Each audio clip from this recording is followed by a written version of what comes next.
pada saat ini kita ambil dari kitab Yesaya 40 ayat 29 sampai 31 yang isinya demikian. Dia memberi kekuatan kepada yang lelah dan menambah semangat kepada yang tiada berdaya. Orang-orang muda menjadi lelah dan lesu, dan teruna-teruna jatuh tersandung. Tetapi orang-orang yang menanti-nantikan Tuhan mendapat kekuatan baru. Mereka seumpama Raja Wali yang naik terbang dengan kekuatan sayapnya. Mereka berlari dan tidak menjadi lesu. Mereka berjalan dan tidak menjadi lelah. Demikian firman Tuhan.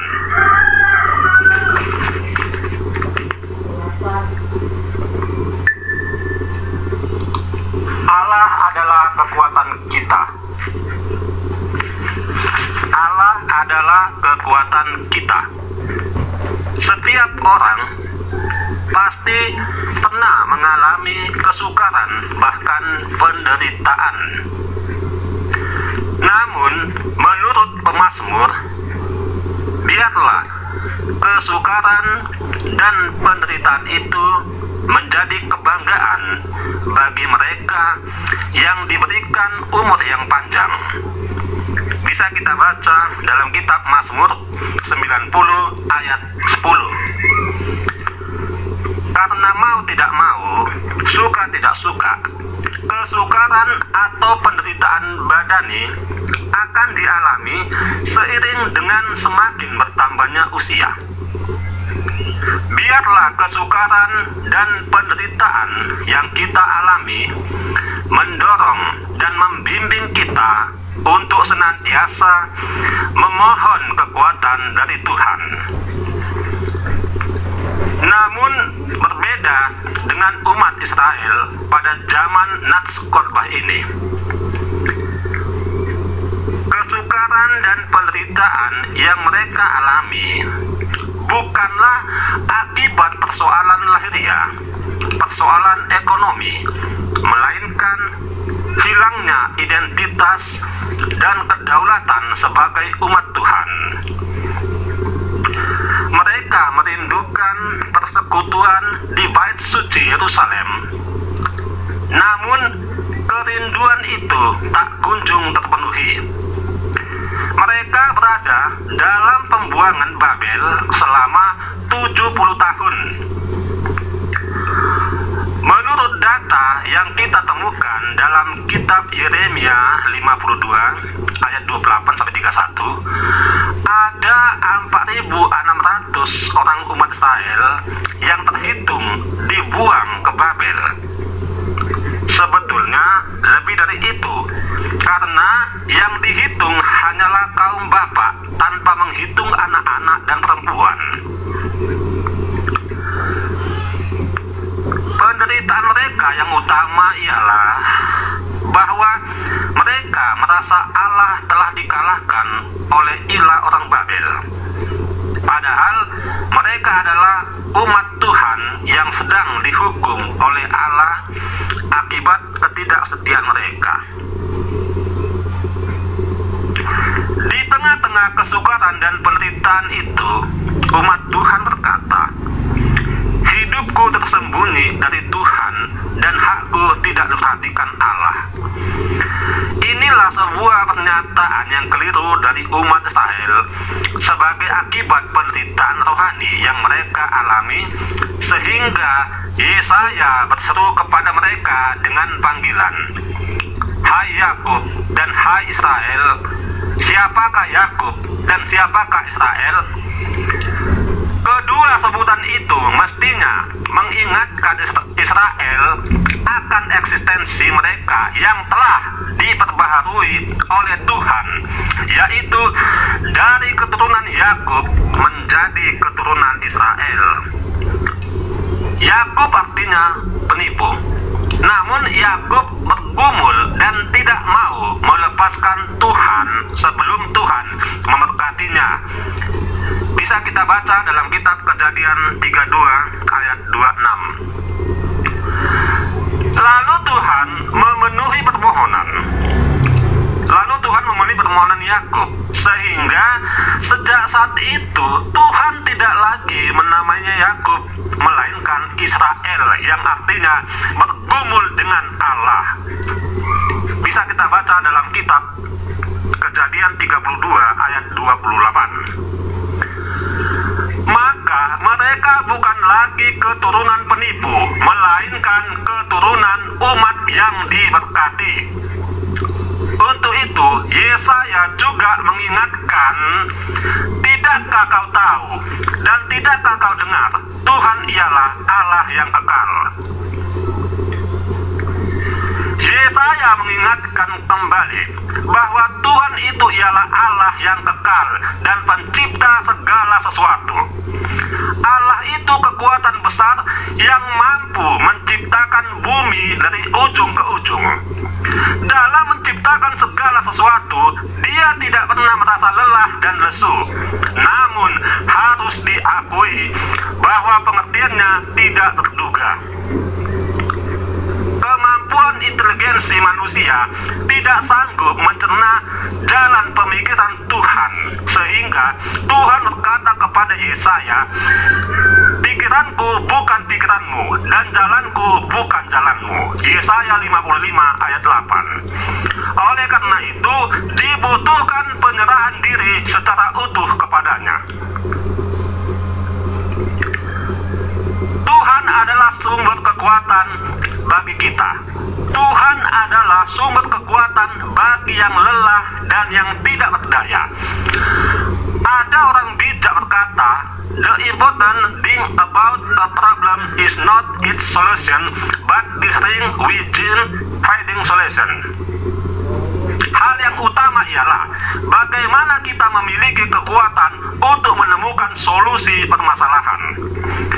Itu artinya bahwa Tuhan sesungguhnya menginginkan adanya suatu proses, dan dalam proses itu Dia membimbing dan membantu kita untuk menemukan solusi.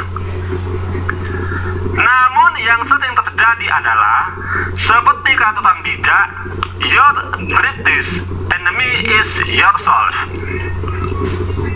Diri kita sendiri yang menjadi musuh kita. Kenapa? Karena diri kita sering kehilangan pengharapan, kesabaran, semangat, bahkan sering dikuasai oleh pemahaman yang salah. Sebagaimana umat Israel yang mengatakan bahwa hidup mereka tersembunyi bagi Tuhan. Oleh karena itu, jangan pernah kita melupakan apa yang telah dikatakan oleh Yesus sendiri. Datanglah kepadaku, kamu semua yang lelah dan lesu, merasakan beratnya beban. Aku akan menyegarkan kamu. Yesaya, bisa kita baca dalam kitab Matius 11 ayat 28. Umat Israel digambarkan seperti orang muda dan teruna-teruna. Namun mereka lelah, lesu, dan tersandung. Biasanya orang muda merupakan orang yang energik, bersemangat, dan punya daya juang yang tinggi. Namun orang Israel digambarkan seperti orang muda yang sesungguhnya punya masa depan yang panjang, namun tidak memiliki pengharapan. Situasi seperti itu akan membuat setiap orang semakin terpuruk. Semangat dan pengharapan merupakan kekuatan yang luar biasa dalam diri setiap orang, sehingga dengan itu ia mampu mencapai garis finish. Tuhan mengharapkan baik umat Israel saat itu maupun kita saat ini menjadi orang yang menanti-nantikan Tuhan. Orang yang menanti-nantikan Tuhanlah yang akan memperoleh kekuatan baru, bahkan digambarkan seperti burung Raja Wali yang awet muda. Mazmur 103 ayat 5. Burung Raja Wali yang sudah berumur akan mengalami rontok bulu, sayap, sisik kaki dan kuku. Pada saat itu, Raja Wali mengalami penderitaan dan ancaman keselamatan yang sungguh amat berat. Oleh karenanya, Raja Wali harus berusaha berlari ke atas gunung dan tidak menjadi lesu, berjalan ke tebing yang curam dan tidak lelah untuk mengasingkan diri. Raja Wali akan membersihkan semua bulu dan sayap, mencabut kuku dan sisik pada kakinya. Dia harus sabar menunggu sampai sayap, bulu, cakar, dan sisiknya kembali tumbuh sempurna. Selama itu, dia akan sangat menderita, menahan lapar dan haus. Dia harus tetap menyembunyikan diri dari binatang pemangsa, sebab dia sudah tidak mampu melarikan diri dan melindungi diri sendiri. Tetapi ketika semua bulu, sayap telah tumbuh baru, dia akan kelihatan seperti kembali muda dan mampu naik terbang dengan kekuatan sayapnya melebihi kekuatan semula yang ia miliki. Ini merupakan gambaran bagi setiap orang yang merasakan penderitaan namun tetap hidup di dalam pengharapan menanti-nantikan Tuhan. Kekuatan Tuhan ada pada diri setiap orang yang menantikan Tuhan. Kata menantikan Tuhan diterjemahkan dari kata kafah, bahasa Ibrani, yang artinya menanti dengan hati yang penuh dengan keyakinan dan kepastian. Dalam penantian atau kafah itu ada iman yang teguh serta pengharapan yang kuat. Allah adalah kekuatan kita. Amin. Terima kasih kami ucapkan kepadamu Tuhan.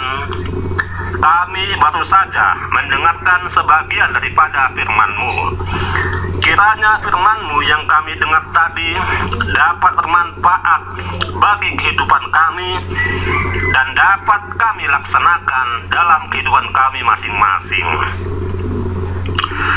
Engkaulah Tuhan, sumber kehidupan yang memberikan kekuatan kepada kami. Apapun yang terjadi dalam hidup ini akan kami hadapi karena kami selalu mengandalkan Engkau Tuhan. Kami tidak takut menghadapi apapun, walaupun ancaman yang menimpa hidup kami, karena Engkaulah yang senantiasa menjaga dan melindungi kami. Terpujilah Engkau Tuhan dari hari ini sampai selama-lamanya.